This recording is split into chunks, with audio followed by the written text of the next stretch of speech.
इस समय हमारे साथ मौजूद है आरएलपी सांसद और संयोजक हनुमान बेनीवाल जी की। राजनीति में अब नया उठापटक का दौर शुरू हो चुका है। हाल ही में केंद्रीय मंत्री भूपेंद्र यादव प्रदेश में जन आशीर्वाद यात्रा भी निकाले।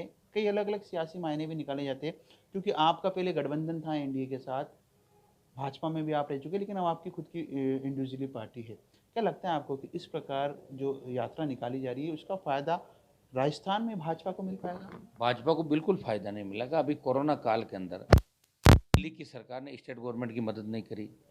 ऑक्सीजन के लिए तड़प तड़प के लोग राजस्थान में मर गए। पूरे देश के अंदर लोगों ने प्राण वायु से अपने प्राण दे दिए। प्राण वायु की कमी से रेमडेसिविर की व्यवस्था नहीं थी, वेंटिलेटर की व्यवस्था नहीं थी। और बीजेपी 2 साल 3 साल के अंदर कोई आंदोलन राजस्थान में खड़ा नहीं कर पाई। अब कितनी यात्राएं निकाले। किसानों का जो तीनों कृषि बिल लेकर आए, इससे राजस्थान का किसान भी नाराज है। पिछली बार भी कोई बीजेपी का प्रदर्शन अच्छा नहीं था। ये तो आरएलपी पार्टी आ गई थी, इसी वजह से तो बीजेपी तो 50 पे रह जाती, 45-50 पे रह जाती।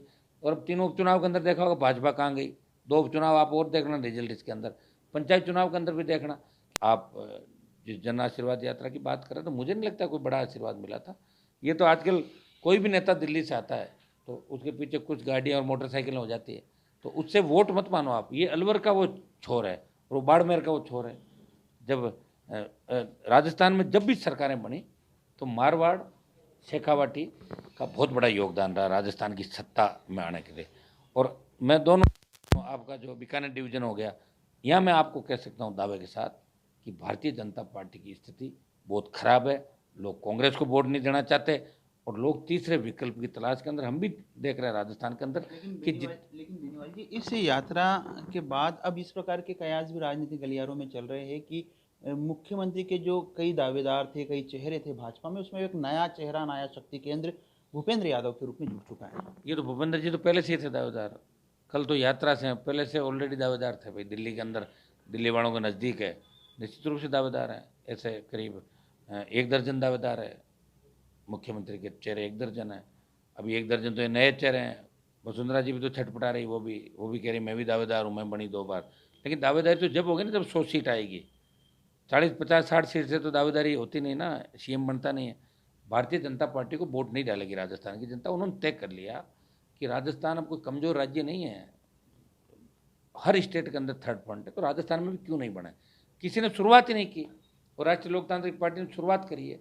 अभी ये तो खाली पुलाव है। अभी तो बीजेपी कार्यालय के अंदर 1 दर्जन मुख्यमंत्री रोज बैठते हैं। वो उसको सीएम कह देता कि आप मुख्यमंत्री बनो, राजी हो रहे हैं सारे, वहाँ चले जाएंगे, यहाँ चले। होगा नहीं ऐसा। आपके दल की शक्ति बढ़ाने के लिए क्या बीजेपी और कांग्रेस के कुछ नेताओं का भी सहारा लेने का विचार चल रहा है? जरूरत नहीं, अपने आप ही आ जाएंगे जिनको आना है। मैं तो किसी से बात नहीं कर रहा हूँ। मैं, हमारी ताकत जवान है राजस्थान का, और जवान बदलाव चाहता है, और जवान जिधर चलता है उधर जमाना चलता है। और मैं एक बात ये भी कहना चाहता था, हमारे डॉक्टर साहब किरोड़ी लाल जी जैसे प्रयास कर रहे हैं, खूब मेहनत कर रहे हैं। जितनी बीजेपी पूरी नहीं कर रही, अकेले ही कर रहे हैं। तो मैंने कहा डॉक्टर साहब को, आप इतनी मेहनत क्यों कर रहे हो? इतनी मेहनत क्या आप पार्टी छोड़ने का विचार है? उन्होंने मुझे कुछ नहीं कहा। मैं उनको एक सलाह दूंगा, मेरे साथ लंबा उनका संबंध रहा है। उनको बीजेपी छोड़ के नया दल बनाना चाहिए। पायलट भी छटपटा रहे हैं कांग्रेस के अंदर, बार बार अपना अपमान करा रहे हैं। इनको भी नई पार्टी बनानी चाहिए और वसुंधरा राजे को भी नई पार्टी बनानी चाहिए। अब बहुत बेइज्जती करा ली साहब, माड़ा पहनाने के लिए। तभी 2400 नंबर पे खड़ी हो, कभी पोस्टर से फोटो हटा ले, तो कभी इनकी प्लेट उठा के ले जाए। अब इससे नहीं रहता, इसलिए इनको अपनी या तो ताकत दिखानी चाहिए या राजनीति से संन्यास लेना चाहिए वसुंधरा को।